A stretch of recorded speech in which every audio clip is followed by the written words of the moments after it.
നീലഗിരി കൂനൂരിൽ നടു റോഡിലൊരു പുലി ഇറങ്ങി. മേൽ അട്ടടി പ്രദേശത്താണ് പുലിയെ കണ്ടത്. പുലിയുടെ CCTV ദൃശ്യമാണ് പുറത്തു വന്നിരിക്കുന്നത്. ഇപ്പോൾ കാണുന്ന ദൃശ്യമില്ലേ, പണ്ട് പുലി റോഡിലൂടെ നടന്നു പോകുന്നു. ജനങ്ങൾ താമസിക്കുന്ന സ്ഥലം തന്നെയാണ്.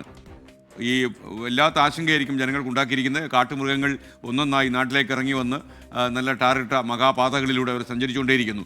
സുർജിത്ത് അയ്യപ്പത് വയനാട്ടിൽ നിന്ന് വിവരങ്ങളുമായി ചേരുന്നു. Surjit, good morning.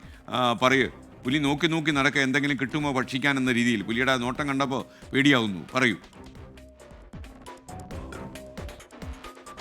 SKN നടു റോഡിലാണ് ഈ ഒരു സംഭവം ഉണ്ടായിരിക്കുന്നത്. ആ ദൃശ്യമാണ്, കഴിഞ്ഞ ദിവസം രാത്രിയിലുള്ള ദൃശ്യമാണ് ഇപ്പോൾ നമുക്ക് ലഭിച്ചിരിക്കുന്നത്. ആ ദൃശ്യത്തിൽ തന്നെ വ്യക്തമാണ് പുലിയാണ് എന്നുള്ള സ്ഥിരീകരണമുണ്ട്.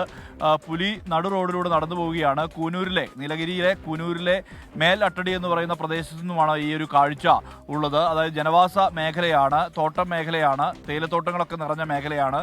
അവിടെയാണ് ഇത്തരത്തിൽ ഒരു പുലിയുടെ സാന്നിധ്യം ശ്രദ്ധയിൽപ്പെടുന്നത്. CCTV ദൃശ്യത്തിലാണ് പുലി കുടുങ്ങിയിരിക്കുന്നത്. എന്തായാലും ആ മേഖലയിലുള്ള ആളുകളെല്ലാം തന്നെ വലിയ ആശങ്കയിലാണ്. നീലഗിരി ജില്ലയുടെ വിവിധ പ്രദേശങ്ങളെല്ലാം തന്നെ വനത്തോട് ചേർന്ന് കിടക്കുന്ന മേഖലകൾ, തോട്ടം മേഖലകളെല്ലാം തന്നെ ആശങ്കയുണ്ട്. കൂനൂരിൽ മാത്രമല്ല, കോത്തഗിരി അടക്കമുള്ള സ്ഥലങ്ങളിൽ അടുത്തിടെയായി പുലി ഉൾപ്പെടെയുള്ള മൃഗങ്ങളുടെ ശല്യം വർദ്ധിച്ചിട്ടുണ്ടെന്നുള്ളതാണ്. മാത്രമല്ല, ഈ വയനാടിനോട് ചേർന്ന് കിടക്കുന്ന നീലഗിരിയുടെ പ്രദേശങ്ങളുണ്ട്. അതായത് ഈ നൂൽപ്പുഴയ്ക്കപ്പുറം വരുന്ന പ്രദേശങ്ങൾ, പന്തല്ലൂർ, ചേരമ്പാടി, ഗൂഡല്ലൂർ അടക്കമുള്ള സ്ഥലങ്ങൾ, ഇവിടെ എല്ലാം തന്നെ വന്യമൃഗശല്യം രൂക്ഷമായി വരുന്ന ഒരു അവസ്ഥ കൂടി നിലവിലുണ്ട്. SKN. Okay, thank you.